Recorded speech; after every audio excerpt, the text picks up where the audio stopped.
All right, let's try this again. This is Helen Thomas and the CDFM study group. All right, today we're going to wrap up the review of CDFM Module 2, all competencies, and to include fiscal law, because the majority of the questions on your CDFM Module 1, 2, and 3 comes out of the fiscal law. So we're also going to review the fiscal law. Remember on the exams that they're not going to tell you which competency area, they're not going to tell you which section you're in. So based on your knowledge, so do not just study to memorize the information, study to understand it. Like you're telling a story, who's doing what in your story and why. And so let's see the breakdown. All right, so fiscal law in the Module 2 exam, fiscal law accounts for, let's put the glasses on, 34.9%. And then the next higher section is defense budget process, which is competency 1. That means the majority of the question comes out of fiscal law, the budget process. Then the next higher one is strategic planning and organizational performance management. And then cost and economic analysis accounts for 14.4%. What does that tell you? That tells you that now, since you're getting ready to take the exam, by now you should already have scheduled a date. Since we've gone through everything Module 2 and Module 3, now you need to have scheduled, because if you don't schedule the exam, I promise you, you're going to keep procrastinating. Once you schedule an exam, then it forces you to start focusing. If whatever exam you're taking. The reason we want to go through Module 1, 2, and 3 before you start focusing is because you'll see information in all 3 modules all overlap with each other. And sometimes more information is in one module than the other. So it's important that you read all 3 modules before you zoom in to which one you're going to test first. All right, so the breakdown, the percentages that ASMC gives you lets you know now that you're getting ready to focus, we will start with fiscal law. I'm not going to do it today, but that's what you're going to do when you actually focus. Fiscal law first, then you can study the defense budget process. Most of your energy should go in those 2 sections. Then you go to competency 3 and then competency 2. Reminders when you're taking an exam. If it's a multiple choice exam, I promise you more than one response is correct. If you just read the response, oh, this is correct. But the question you need to ask yourself, is the response that I'm picking answering the question that they just asked me? Or am I just picking an answer because it looks right? So that's how you'll determine what is actually correct for that question, is if you then go back to the question on the exam, read every word. I say use this little finger, point at each word in the question or mark it for review so that you can go back if you're not sure, but you need to ensure that you read. All right. So now I'm just going to run through. So what I've done, and I'm trying to complete this, because this ends up like 100 pages I've recreated of notes, is all the key points that I took out of the binder. So the binder that you get from ASMC, then I've created a mini binder of information to make it easier for me. So even though I've already taken the test pass, but in order to help students zoom in to what's important, I've gone the extra mile of creating some notes that'll make it easier. So here we go. All right, so module 2 is budget and cost analysis. It is doable. So don't get discouraged. Just embrace the information and you'll be able to navigate the exam. So it starts off with talking about the DoD's mission. So before we can get to the budget, we need to know what's the importance of the Department of Defense. Ooh, got a headache today. So the DoD's mission, to provide forces, military forces, to provide security, defend. The key DoD principal, who's responsible for DoD's budget, is the USD Comptroller, Undersecretary of Defense Comptroller. The USD Comptroller, another title, is CFO, Chief Financial Officer, because in the CDFM, you also learn about the Chief Financial Officers Act of 1990, and it talks about designating a CFO in all the agencies. So the CFO for the Department of Defense is the USD Comptroller. We also looked at the DoD's history. We talked about the National Security Act of 1947, where it established the National Security Council, the Central Intelligence Agency. It puts a civilian Secretary of Defense in charge, created that position. The Office of the Secretary of Defense, that's the staff members, the Joint Chiefs of Staff, and the Air Force as its own department. All of that is important because all of those key entities is discussed throughout the CDFM. So you need to know the National Security Act of 1947. And then in 1949, they amended that act to create the Department of Defense, consolidating the 3 military departments with 4 military services. So National Security Council, I'm going to jump even from my notes. What do I know about National Security Council? The National Security Council, the president is in charge of it. He has the president, the Secretary of Defense, Secretary of State, Treasury. It has the chairman of the Joint Chief of Staff, Director of Intelligence, and all of those standing members and advisors sits on that council. And then that is the nation's highest council that develops the Big Op Order. I always talk about. What is the name of the Big Op Order from the National Security Council? It is the National Security Strategy. And then from the National Security Strategy, all the subordinate agencies take the Big Op Order, then they look in it and find out what's important to their agency. What do they have to do to meet that strategy? And so Department of Defense does the same thing. They look at the NSS and determine what are the defense-related tasks in this Big Op Order. So the end result is the National Defense Strategy. But for the SecDef to come up with the National Defense Strategy, he needs input from his staff, the staff that was developed back in the 1947, the Joint Staff, Army, Navy, Air Force, everybody have a representative. Then you have the chairman of the Joint Chief of Staff, which that position was created from the Goldwater-Nichols Act of 1986.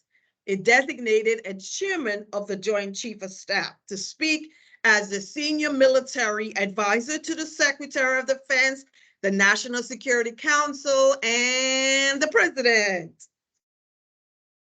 All right, so the chairman of the Joint Chief of Staff, because your president is a civilian, your Secretary of Defense is a civilian, you're going to need a military advisor, a senior military advisor, to direct the combatant commanders and talk military lingo. So you need that chairman as the advisor, because operational chain of command runs from the president, SecDef, to those combatant commanders, but maybe the SecDef or the president doesn't know how to translate. So the chairman of the Joint Chief of Staff is responsible for translating the requirements or the orders of the president, the SecDef, National Security Council, to the combatant commanders. The combatant commanders, they're responsible for various regions of the globe. They do not own the resources. They're responsible for those areas. And then they identify, based on the strategy, they identify any capability needs that they may have. So let me run back to my notes. We talked about Goldwater Nichols Act created the chairman of the Joint Chief of Staff position. The chairman of the Joint Chief of Staff, senior military advisor to the National Security Council, president and executive. The vice chairman of the Joint Chief of Staff is also important. So we're going to talk about, and actually this is a good point. So everything, the National Defense Strategy is the DOD's op order, the DOD level op order. And so once the National Defense Strategy is posted, then all the subordinates that fall under the DOD now have to look and see, okay, well, what resources do we have to meet that strategy? What resources are we lacking? What are the capability gaps? And so here comes the vice chairman of the Joint Chief of Staff and the Joint Requirements Oversight Council. That's his board, that's his forum that meets with the vice chairman of the Joint Chief of Staff to provide oversight of which system, because DOD has 3 supporting systems to accomplish its goals. What are they? JCITS, Joint Capabilities Integration and Development System. PPBE, Plan, Program, Budget, Execute, and the Defense Acquisition System. So once the National Defense Strategy is published, the Vice Chairman of the Joint Chief of Staff, with the help of the JROC, will then conduct the analytical process of JCITS. They review the doctrine, organization, training, I'll look at my notes, material, leader development and education, personnel, facilities. The MLPF is the acronym. So they look at each one of those areas. Once they've identified the gap that's missing in the capability, they got to look at each one of those areas to find out where does the capability gap lie. If it's anything other than material solution to fix the problem, then it triggers the PPBE process. Plan, program, budget, execute. All right, who's in charge of the planning process of P? The Undersecretary of Defense for Policy is responsible for the planning phase of PEEB and gathering everything together and so forth. Who's in charge of the programming phase of PPBE? The program or the POM. So POM, Program Objective Memorandum, is the process that is done in the programming phase. Who gives guidance? Who's responsible for it? Is the Director of Cost Assessment and Program Evaluation, the DCAPE. So the DCAPE is responsible for programming. Then who's responsible for the budget that I said like 10 minutes ago? The Undersecretary of Defense Comptroller. The USD Comptroller is responsible, let me close this right here. All right, is responsible for the programming phase of PEEB. All right, and so the DCAPE is also responsible for updating the DoD database that keeps track of the resources, appropriation, and that the services use on the major force programs. That is called the Future Year Defense Program. The DCAPE is also responsible for providing analysis of the alternative guidance in the other system, the Defense Acquisition System, the DAS. And you'll also learn some other functions of the DCAPE. So that's your cost analysis guy, responsible for programming. Budgeting is responsibility of USD Comptroller, and the Comptroller is also pretty much provides oversight of the execution piece of the puzzle. Now, in the JCITS, once the Vice Chairman of the Joint Chief of Staff and the JROC comes up with the capability gap, if the capability gap lies in requires a material solution, then it triggers the Defense Acquisition System. A material with EL at the end means we need new aircrafts, new up-armored Humvees or whatever it is, those big ticket items that we need to buy, to develop. And so in the defense acquisition system, who's in charge of it? The Undersecretary of Defense for Acquisition and Sustainment. The old title is the USD AT&L, Acquisition Technology and Logistics. So if you see USD AT&L, it's the same thing as the USD A&S. So when the JROC now comes up with the solution, whether it's anything but material, the PPBE, or material solution, defense acquisition system, the JROC publishes their recommendation in an initial capabilities document, the ICD. And that is what then moves forward in those processes to develop that capability to fill the gap. So the purpose of JSIDS is to identify capability gap.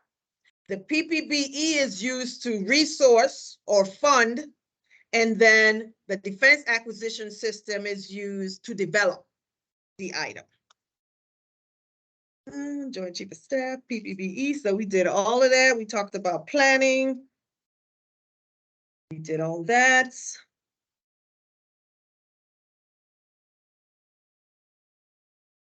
Integrated. All right, what is the name of when the combatant commanders who's responsible for specific missions on the globe, they identify that they have, based on the strategy, they have certain needs. They need more personnel, more equipment, more money, whatever it is.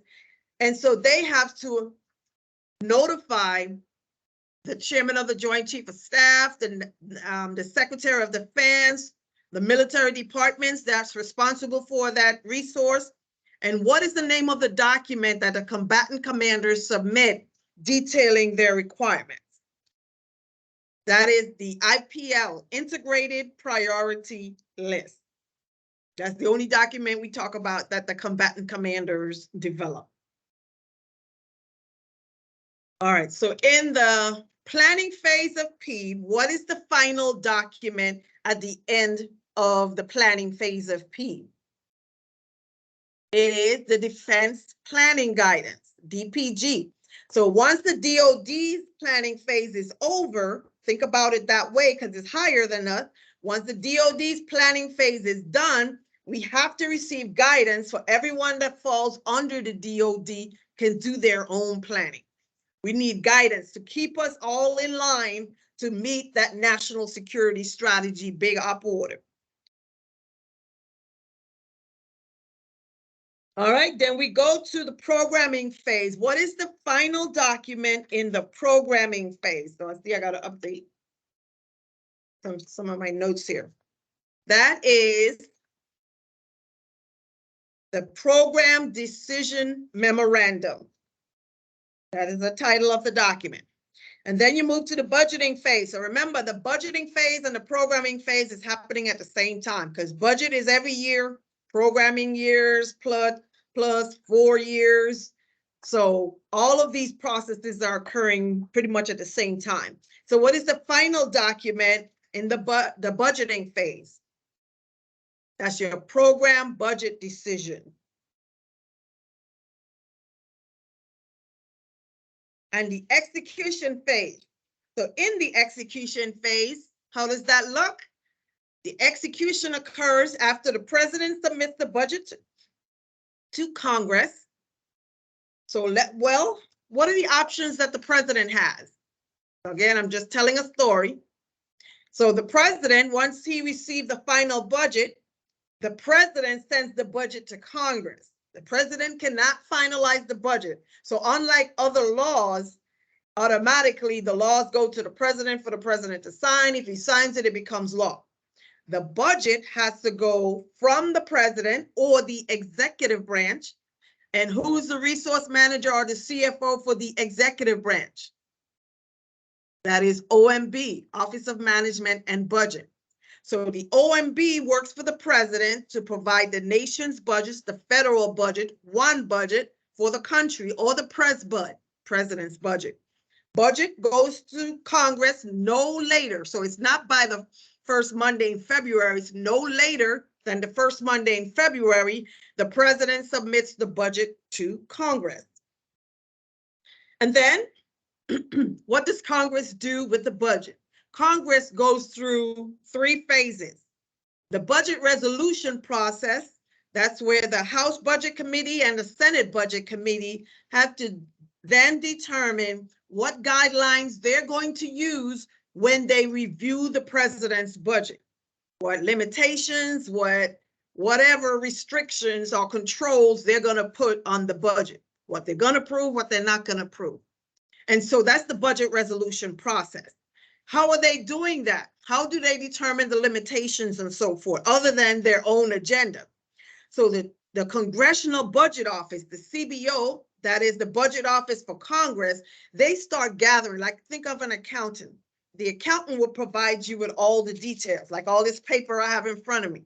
They have your deficit, they have your historical revenues that you've earned, the amount that we've outlaid or paid out of the Treasury over 5 years or whatever guidelines they use. The CBO provides that first to the Congress. The Congressional Budget Office provides it to the House and Senate Budget Committee, because you always have a House and a Senate that's doing the same action, responsible for the same action. And so once they come up with their guidelines, the budget resolution has been completed. That is a concurrent action that it only occurs in the Congress. It does not go to the president for the president to sign. Keep telling the story, Helen. All right, so what's the next phase of the congressional action? It is the authorization process. The purpose of the authorization phase is to authorize programs. It does not matter if they authorize programs with funding.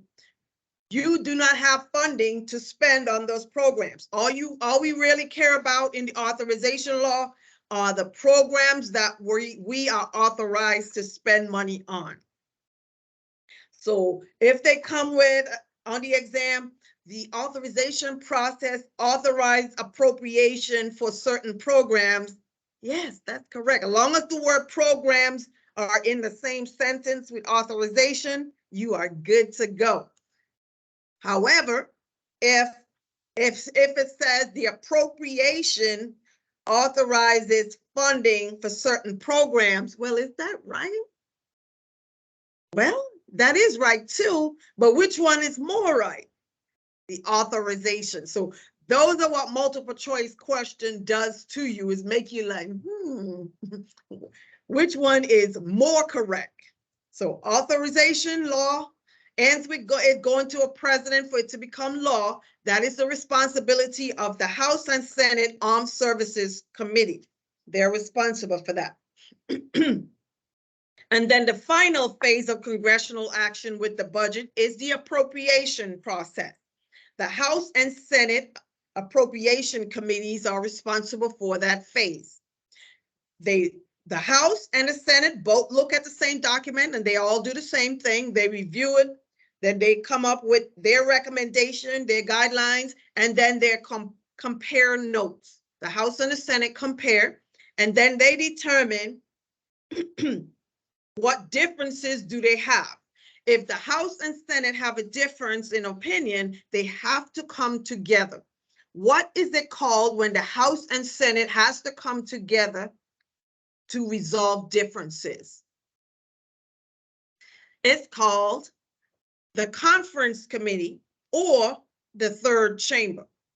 So they come together, they resolve their differences, they have an agreement, because only one document can get enrolled and sent to the president for the president to sign. Now, what options does the president have once Congress is finished with the budget and they send it back to the president for him to sign for it to become law? What are the options? The president has the option to sign it and approve it, and it becomes law. Option 1. Option 2, the president can veto the bill and he can send it back. But chances are, is it going to really make a difference? Probably not. Most cases, they sign the budget. But if he doesn't feel like signing the budget or a bill, he can veto that bill and send it back to the committee that generated it. He has two other options. He can not sign it and allow it to become law anyway, or a pocket veto. All right, let's talk about this. How can the president not sign something, but it still becomes law? Well, if the president receives a bill or something on his desk, he's in the office, Congress is in the office, Congress is in session, and the president fails to sign that document within 10 days, that document will automatically become law. Pocket veto is the opposite. The same thing happened, but the difference is Congress is adjourned. Congress is not in session. So if the president receives a bill and Congress is adjourned, if the 10 days elapse before he signs it, it does not automatically become law. So those are the presidential actions that can be taken on a bill. So when Congress appropriates funds, two things happen. One is tied to the Constitution, Article 1, Section 9, Clause 7, that says no money can be drawn out of the Treasury unless you have an appropriation law in place. So why does the government shut down if we don't have an appropriation law? Because Article 1, Section 9 said you can't take no money legally out of the Treasury, out of the bank, if you don't have an appropriation law. So if you have no appropriation law or temporary appropriation law, government will shut down. What is a temporary appropriation law called? It is called a continuing resolution, a CR. What are the restrictions while we're operating under a CR? No new contracts or new obligations, and you must maintain the same rate of operation as the previous year. You got to operate under those scales, under those guidelines. And so let's say that you've spent while operating under the CR for first quarter. Last year you spent $2 million. This year you spend $2.5 million. You already violated the continuing resolution. Now let's say last year you spent $2 million, this year you spent $2 million under a CR, but once Congress appropriated and DOD issues the allotment, by the time it gets down to you, you only receive $1 million. Did you just commit an ADA violation? No, you did not, because you were operating under the premises of the continuing resolution guidelines of staying under the $2 million that you spent the year prior. So you're good to go. It just means now you're either going to have to somebody's got to cut back something, or the DOD will have to give you additional allotment. So we say the Treasury issues the Treasury warrant. That's the legal step once Congress appropriates the funds. And then on the other side, OMB begins the apportionment process. Now, what does that look like? The apportionment process looks like this. Once Congress appropriates the funds, the agencies, such as Department of Defense, submits an SF-132 within that 10 days. The SF-132 is an apportionment request. Hey, give me my money. Congress has appropriated the money. This is what the defense budget is supposed to be. May I have my funding, $2 billion for the Department of Defense. So 10 days, agencies submit the SF-132 apportionment document to OMB requesting their funding. Then OMB has 30 days to issue the apportionment. Excuse me. Then DOD would take their apportionment and issue allotments to all its subordinate organizations. So what we receive, most of us at our level, is an allotment trickle down from the apportionment that the DOD receives. Execution. All right, so we talked about various appropriation throughout the CDFM. MILPERS, O&M are expense type appropriations. They are annual, which means they're only good for new obligation 1 year. And then they enter the expired state. RDT&E is a 2-year appropriation. That means the 2 years you could enter into new contracts. Procurement is 3. Shipbuilding conversion Navy is a procurement, but it takes 5 years to spend that money to build a ship. And then military construction is a 5-year appropriation also. So every appropriation has a specific purpose, time, and amount. Excuse me. And so if you have a military construction, a minor construction project less than $2 million, you can actually use O&M funds to fund that minor construction. You don't need military construction funds.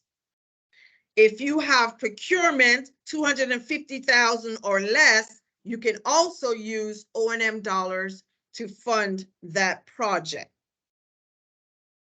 Once the appropriations have completed their present state where they are open and available for new obligations, 1 year, 2 year, 3 or 5 years, then every appropriations enter the expired state.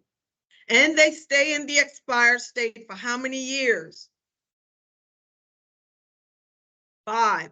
So if a military construction project is good for 5, good for new contracts for 5 years, it is also available for 5 more years in the expired state. Excuse me. What can you do with an appropriation once it enters the expired state? You can only make upward and downward adjustments. So that means the contract or the document would have already been put in when those funds were open. And now in the expired state, we're paying bills, we're lowering bills, organizations are returning funds. So we're returning the funds back into our accountability so we can navigate and spend it elsewhere. And then the funds on the after the 5-year expiration, it enters the closed state. What can you do with those funds that are in the closed state? We're closing out now. Today's 21 June 2023. We're closing out FY18. So once 1 October comes of this year, what can we do with those closed funds? Nothing. You are correct. We can do nothing because whoop, those funds are automatically pulled out of our accountability and they are returned to the miscellaneous receipts account in the Treasury to pay whatever bills that the nation have or the federal government has for those particular years. However, let's say we got an invoice on an account that's closed and we have the funding. As long as you have the same type of appropriation and the right amount of that appropriation for that invoice, you have the 1% rule that says you can use current funds. It's got to be the exact same type you would have used on the closed account, but you can use 1% of current funds to pay that invoice. Because if you don't pay it, then most likely they got to go through DFAS and it's probably going to take them much longer to get their money. So if you can afford that 1% rule, then you go ahead and make that payment. Excuse me. All right, so we just talked about that project order. So we talked about MIPERS, contract, whatever transactions we make as financial managers, we have to have the matching supporting documents to explain why we paid that particular transaction. So whether it's an actual contract or a military interdepartmental purchase agreement, which is a DD 448, And then once you receive the agreement back from the contractor, it's a 448-2 is the acceptance document. It's a reimbursable order. So project order versus Economy Act order. Because usually on our MIPers, we're going to say this is a project order. This is an Economy Act order. Excuse me. A project is done within the Department of Defense. That means whoever I have that agreement with is also falls under the Department of Defense. So think of a project. When you start a project, you typically have to finish the whole project to get a benefit from that project. And so you cannot de-obligate, or you do not de-obligate the funds at the end of the fiscal year for a project order. And the project order is covered under Title 41. On the opposite side, if it's an Economy Act order, which is intra-government, that means I can do agreements with other government agencies that's not the Department of Defense. You'll use the Economy Act order, is what usually a verbiage or remark that's put on the MIPR. So Economy Act order that's covered under Title 31 U.S. Code, you must de-obligate the funds at the end of the fiscal year or unused portions of that funds. Contingent liabilities under contracts. Contingent liability usually means if it's on the contract, it says 210 net 30. If you pay the bill within 10 days, you can take a 2% discount. Otherwise, you pay the full amount in 30 days. That's a 2 over 10, 210 net 30, if it's written like that. So it's contingent on if you pay the bill early, you get a 2% discount. If you don't, you just pay the full amount.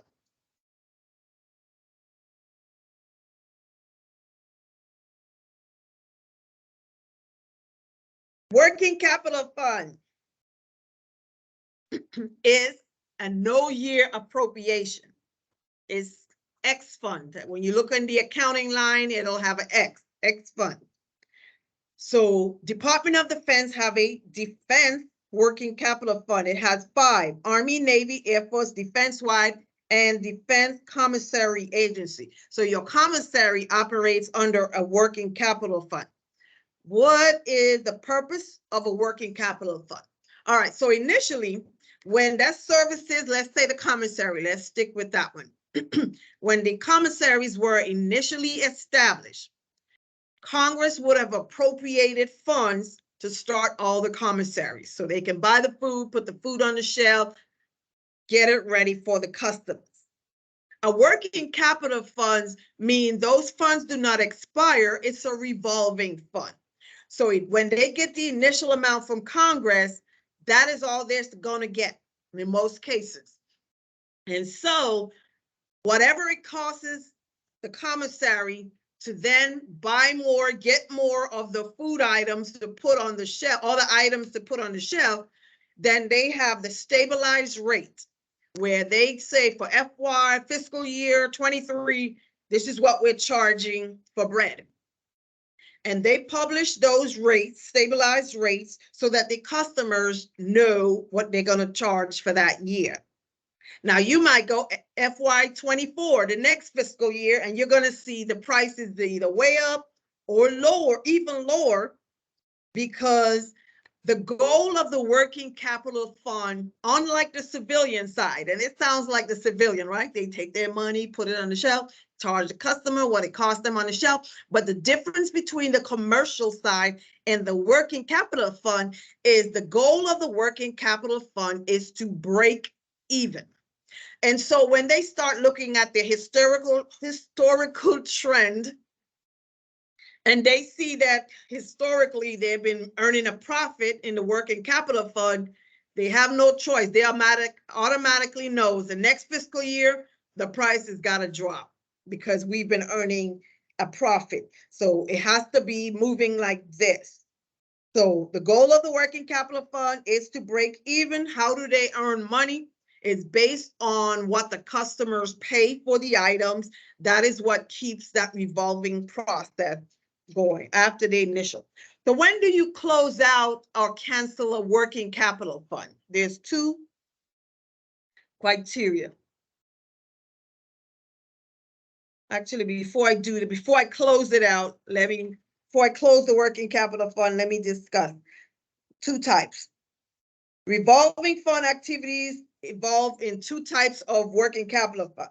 It's either a stock fund, which is like your supplies, or industrial goods or services, like your maintenance depot working capital funds. So a difference between the supply and non-supply working capital fund is the type of assets that they hold. So for supply management, the major asset is inventory held for resale, like supplies, goods, or services. While for non-supply, the industrial side, the major asset is work in progress, work that is partially done for the customers. If they got to do work on your equipment, that's on the industrial side.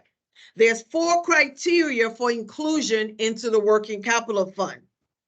Identification of an output. It must be, that's before they start up. Establish of a cost accounting system. Identification of customers, and evaluation of the buyer-seller advantage and disadvantages. Resources used to commence or increase the size of a working capital fund are commonly referred to as the corpus of the revolving fund. That's CORPUS, corpus of the revolving fund. So those are the resources that are used to figure out if you need to increase your fund.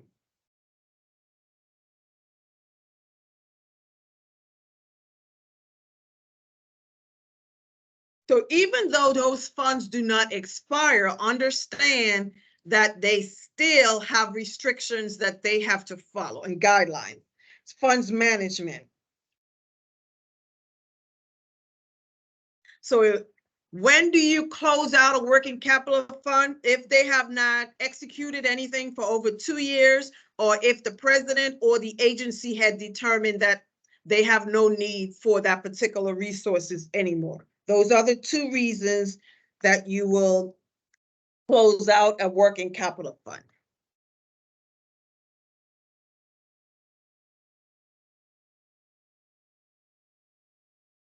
In the working capital funds that are apportioned by OMB, the ability to incur obligation is limited to the amount of authority approved for obligation during the budget review as amended. So that's the fall review. OMB passed back by unanticipated. So they still have to go through the budget process, budget estimate submission process, and so forth. And then they have limitations that they also. So it's not like, hey, your funds don't expire, you get to do whatever you want with them. All right, so we talked about control of funds, availability of funds. If you see the unapportioned, uncommitted, unallotted, unobligated, then remember the flow of funds. Congress appropriates, OMB apportions, agencies issues allotment, commits, obligate, outlay. So if they say something that has been unobligated, that tells you you are down the flow of fund to committed, but not yet obligated. So you may have to do some math problems there. If they give you the total that's already been committed, and then the amount that has been obligated, and you subtract, you'll know the amount that has not been obligated as yet, the amount of the committed that has not been obligated. So remember those terms. These were also in module 1 and possibly 3. Non-appropriated funds, those are those funds that the agency incur because they have the statutory authority. Remember, you cannot spend taxpayers' dollars or federal funds in an agency unless you have the statutory authority to do so. So MWRs, morale, welfare, and recreation. If it's a category A, that means all the funds they get for those functions are appropriated. Category B, like your child development centers, youth centers, they are category B. That means 65% of the money they get is appropriated, and the other 35 is what non-appropriated funds. That means when the customer pays, that's part of the money that helps them to continue to the child development centers. If it's a MWR category C function, such as the golf courses, clubs, the bowling alleys, those are 100% NAF funds. So whatever they charge you to bowl, to rent the shoes, to buy the bowling ball, all of those prices are part of helping that organization stay running.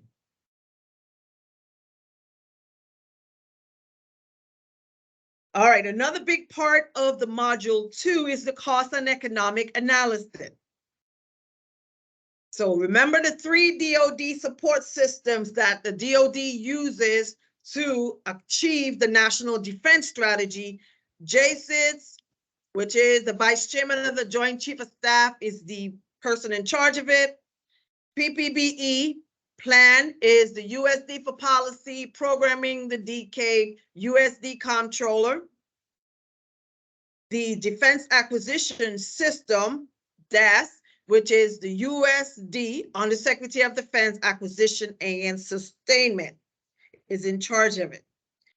And so in the Defense Acquisition System realm of things, you have milestones and you have phases that they go through. And we talked about acquisition categories in that particular section. Acquisition, anything that's an ACAT 1, acquisition category 1, that tells you it's a major acquisition program. Acquisition 2 is usually at the component level. So acquisition ACAT 1, if it has a D behind it, ACAT 1 Delta is a major defense level program. ACAT 1A, ACAT 1C is a component level. So those are your vehicles, aircrafts, and so forth. If it's an automated system, I can't talk today, is ACAT 1A. Those are MAIS, Major Automated Information Systems, ACAT 1A.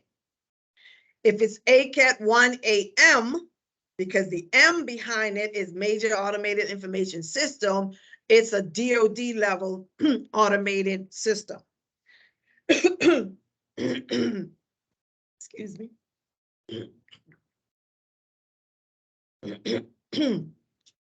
And if it's a component level acquisition program, then it's ACAT 1AC. Right.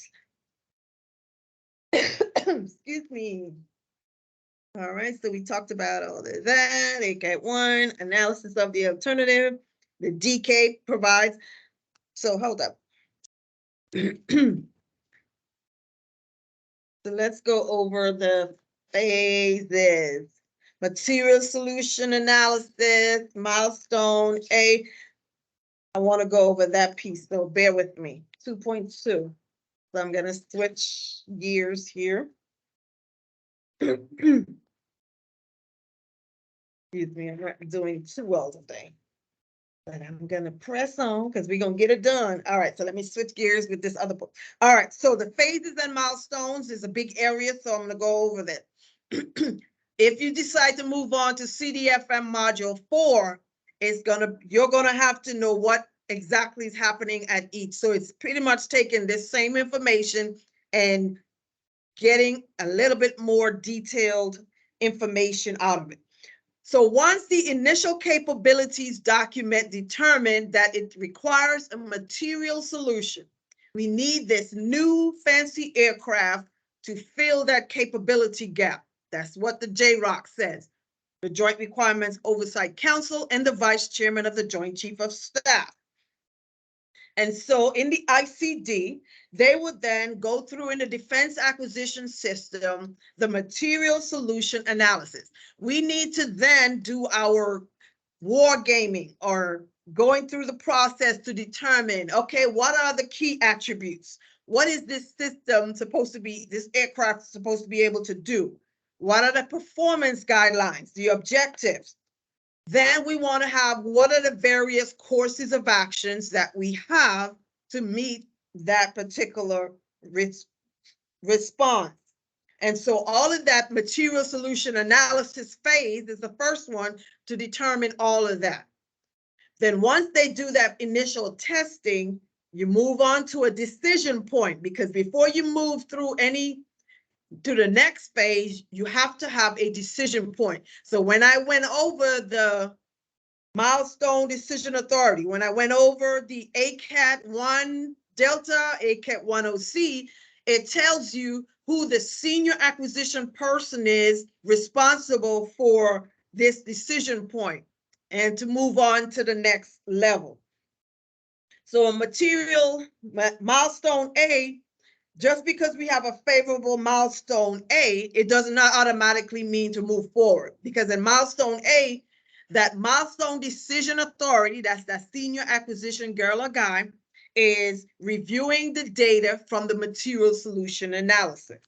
And so they'll determine, okay, we like the numbers, it's performing to the standards we established, it's going to fit that capability gap, let's move forward. So the next phase is technology maturation and risk reduction. The purpose of that phase is if any technology is involved, we need to reduce the technology engineering integration risk at this time.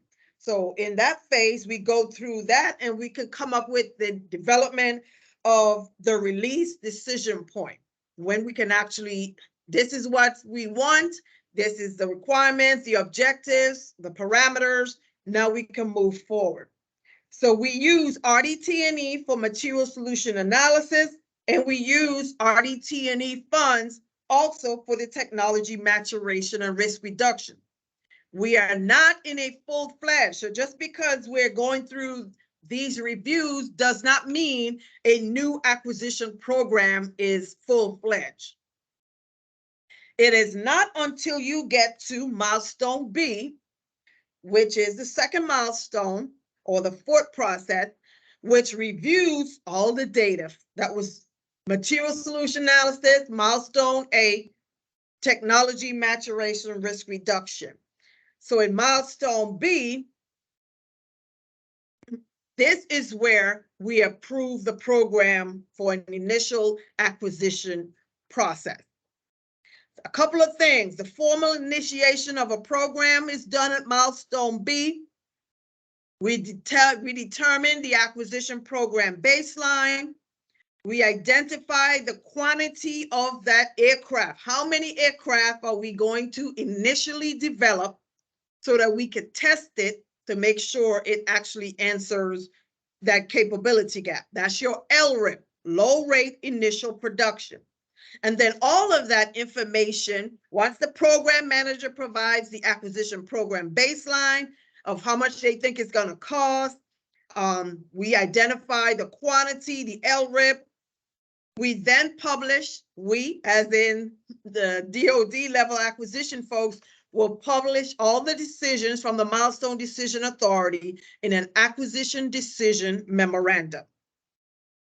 And now we move on to the actual production part. We start with the engineering and manufacturing development phase. Entry into this phase occurs after a successful milestone B. So remember, milestone B is the initiation of an acquisition program, not A. So the purpose of milestone of engineering and manufacturing is to actually develop and build and test the product. So you have the developmental testing and evaluation, the DT&E occurred. So we're developing the first item in this process. Then we publish it in the acquisition decision memorandum, because at milestone C, we have another decision point. Milestone A, B, and C are all decision points to determine moving forward. Then you go to the production and deployment phase.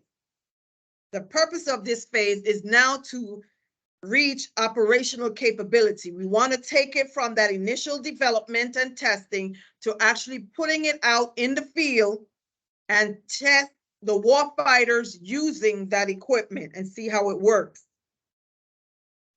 And so we move on to the LRIP. So remember the LRIP, that's the low rate initial production, the quantity that we determined in milestone B. Now in production and deployment, we're actually going to build those numbers of items. And then we're going to test them to make sure they actually work. So before we move on to developing, if we needed 1 million, we're not going to initially develop 1 million and then it doesn't work. So whatever the LRIP is, we develop those first. We put them out in the field to test them, make sure they actually do and fill that capability gap. And then we come back and meet another decision point at the full rate production decision or full deployment decision. So that's when all the data from that testing, the actual testing is done to determine, okay, now we can develop all 1 million of those aircraft. So what type of funding do we use for production and deployment? We use procurement and military construction funding. And I don't know if I said it for EMD. For engineering and manufacturing is RDT&E and procurement. So we kind of move RDT&E, RDT&E, RDT&E procurement, MILCON, and then the final phase is operations and support phase. The purpose of that phase is to actually execute the product. We want to sustain it, maintain it, whatever it is, to keep that item up until its life cycle sustainment and support plan. And then you finally have the disposal of that item. So how do you pay for that? You pay for that with operations and maintenance and MILPERS. The operations and support phase is the most expensive, because if it takes you 2 years to build the item, and let's say the life cycle is 10 years, now you got to sustain that item for an additional 10 years until you dispose of it. So if you're asked which phase of the acquisition process is the most expensive, it is the operations and support phase, the life cycle of that product. All right, so I wanted to get that out of the way.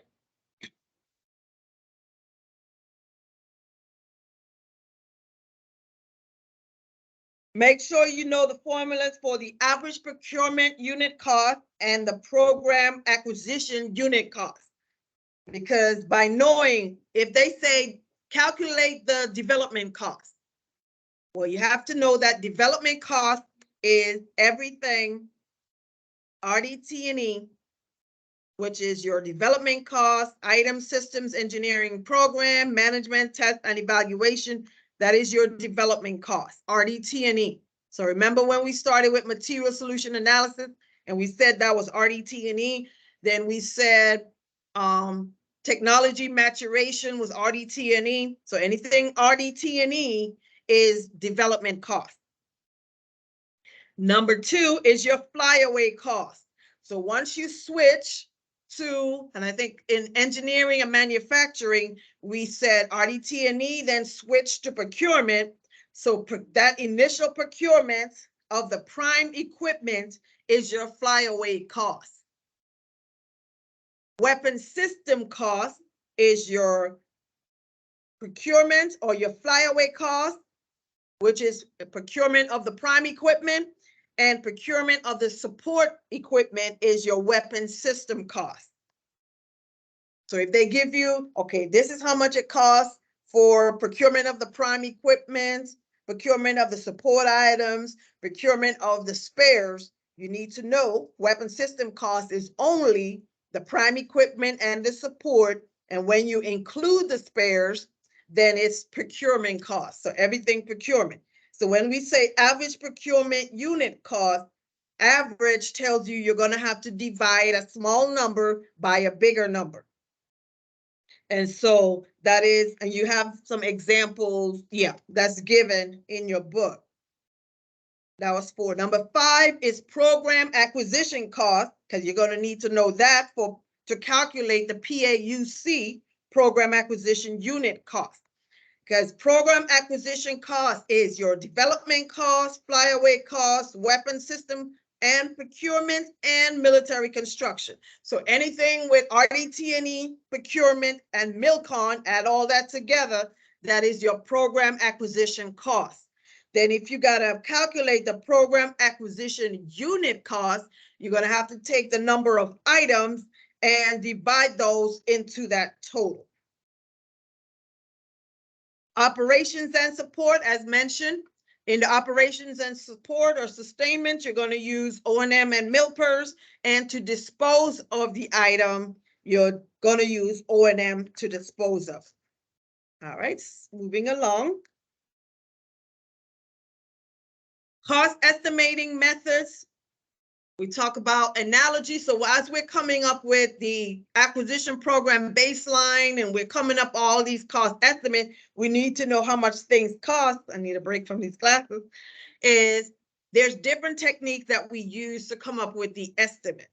You can use the analogy approach. When you see it again, it's probably going to be a scenario that says, okay, you have to develop this aircraft. You only have one similar item in your inventory. Which cost estimating method will you use? So based on you knowing the definitions of the estimating method, then you'll be able to determine which one to use. So analogy says I have another similar aircraft in my inventory, so I can use the cost of that to get me started, a baseline. Parametric approach. Parametric says I don't have one item, but I have several items that have several capabilities that all can add up to what I need this aircraft to do. So one aircraft might have GPS, maps, certain sizes of wings or whatever. So I take the individual cost of those capabilities, add it all up together, and then I can come up with a parametric approach known as a statistical method or the top down. Top, I take these costs and I bring it down to develop an estimate. Engineering approach is bottom up because I don't know what anything costs. I don't have anything like it in the inventory. So now I have to go and find out each intricate detail. So that's the engineering approach, also known as the bottom-up approach. It requires extensive knowledge, very detailed, very costly, and probably time-consuming. Because by the time you research, it's going to take you more time to do that.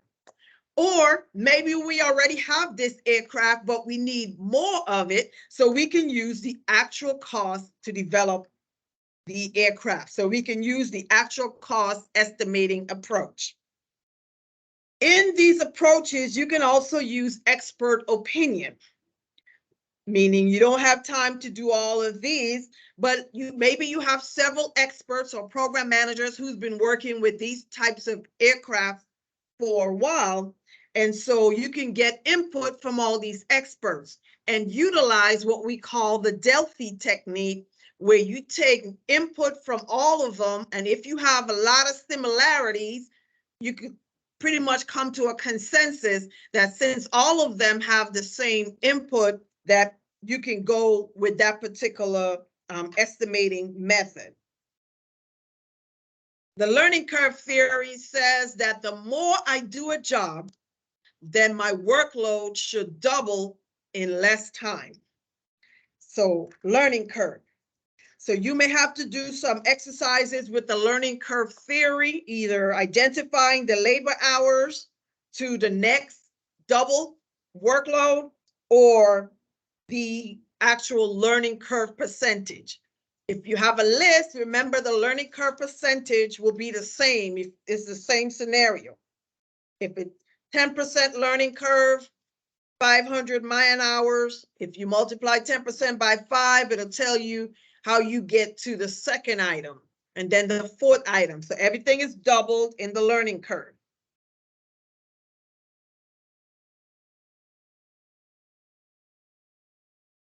Earned value management. And if you again go to module 4, you're going to do a lot of EVM. That exam had a lot of earned value management because there's a lot of formulas there. But earned value management, we talked about cost variance, schedule variance. So the contractor and the government representative have to sit down in the earned value management and determine how the work is being conducted. Are we on schedule? Are we on target? Cost, schedule, and performance. You got to review that. If you told me the estimate was 5,000 and we sit down with the EVM and now you're saying it's 10,000, it's like double, we have a problem. So cost overrun. So that'll help you. The EVM process is used to help you identify if you're on target, you are ahead of schedule, behind schedule, or you are paying more than what you anticipated. So you have cost variance is the result of comparing actual cost of work performed to the budgeted cost of work performed. So you're going to have to determine if it's favorable or on target. So remember that section. Economic analysis is the premise of that says the value of the dollar today will not be the same in the future. So if I'm coming up with a cost estimate today of how much it's going to cost for the life cycle of this aircraft, then I have to discount each of the years outside of year 0 that I'm in to sustain it. Year 1, year 2, year 3, if I say it's a 10-year, then I have to discount all the way up to those 10 years. So oftentimes those percentages are given to you and you just have to do the calculation.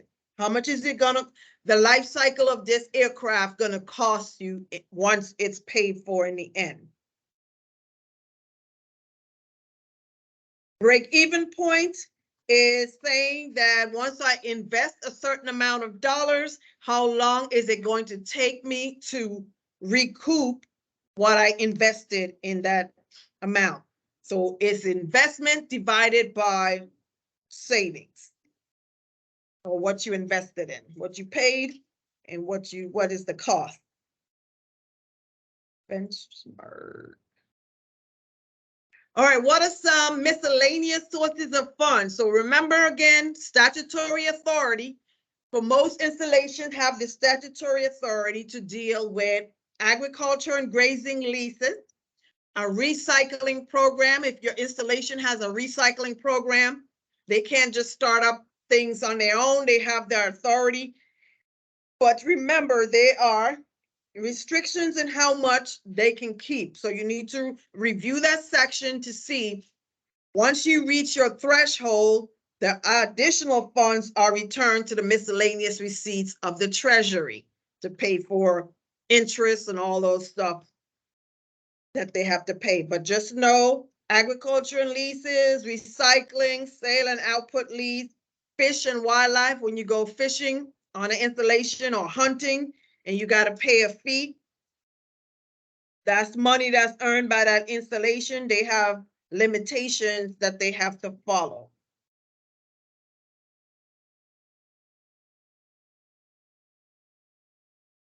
And then we went over on make sure you review for the fiscal law section. I did a video on fiscal law all inclusive.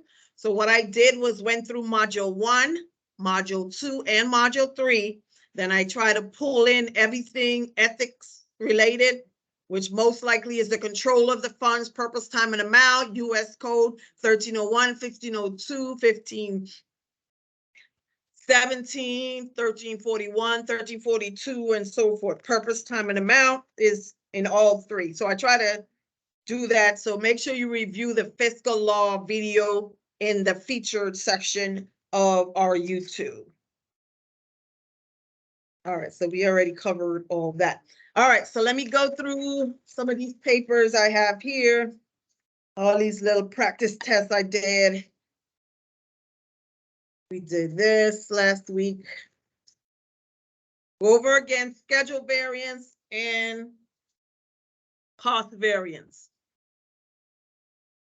That's how you determine if things are costing you more than you anticipated, costing you less based on the value of the work, or are you ahead of schedule or behind schedule with them getting the job done? There's nothing worse than someone tells you it's going to take 2 days to do a job, and here you are 5 days into it, and they're still not halfway done.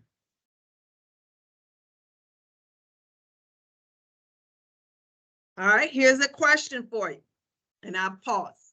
What is the present value of $400 to be received 2 years in the future if the discount rate is 5%? So you take $400 times 55%, and let me see, I got my calculator right here and make sure my answer is correct. Okay, it says 400 times 0.05 is 20, so 20, so $380. The discount rate is 5%.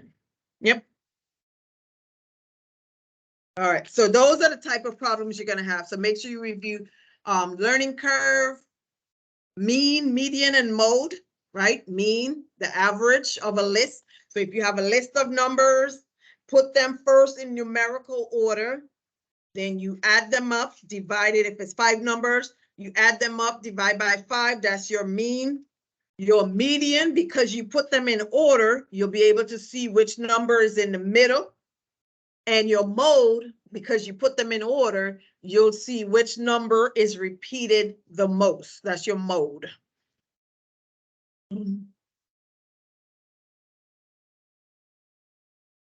Right, we did all that. You may hear the term, let's see, a module 2. What is a reinvention lab? So as you know, we're always trying to enhance our operations within the Department of Defense. So this term, I have not found it in the study guide, but I know I've seen it elsewhere, if you know what I mean. So make sure you know what a reinvention lab is. That's kind of when you're talking Lean Six Sigma and we're trying to be more efficient. You do have organizations that volunteer to be a reinvention lab, where they have been volunteers have been recognized to lead transformation of the government. So they try to look for those particular processes that can enhance the operation. So it's reinvention lab. That's that.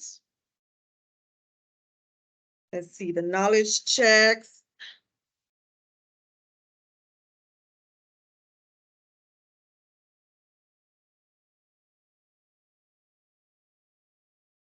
All right, so it looks like I've gone through actually all of these questions. DK, budget estimate submission, USD controller. So by now, all of these topics should be familiar to you. Yeah, I've gone over all of these. All right. So that is CDFM Module 2 in a nutshell. At this point, you should then be able to just look at the main topics, look away from the book, and as I was just speaking, is to talk about what you know about that topic.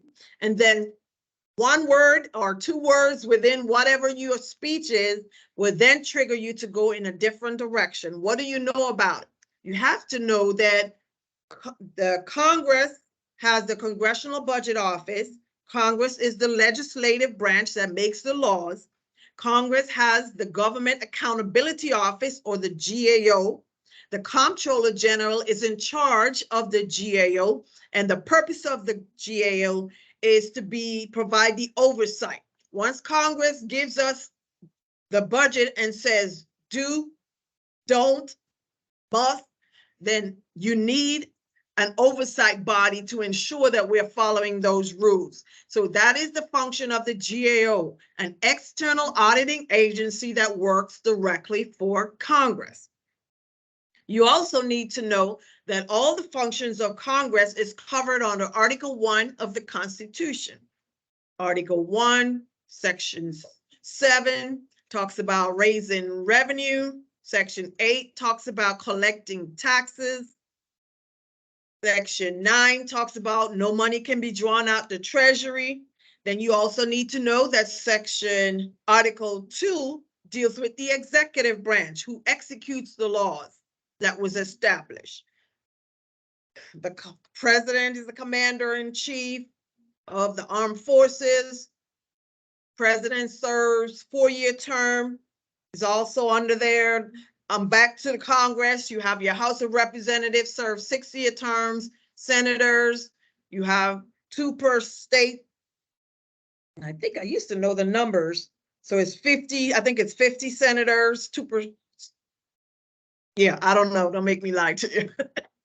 I used to know, and like it's 400 and something House of Representatives. But either way, just know that the House of Representatives serve 6-year terms, your senators 2-year terms before they have to consistently be voted back in.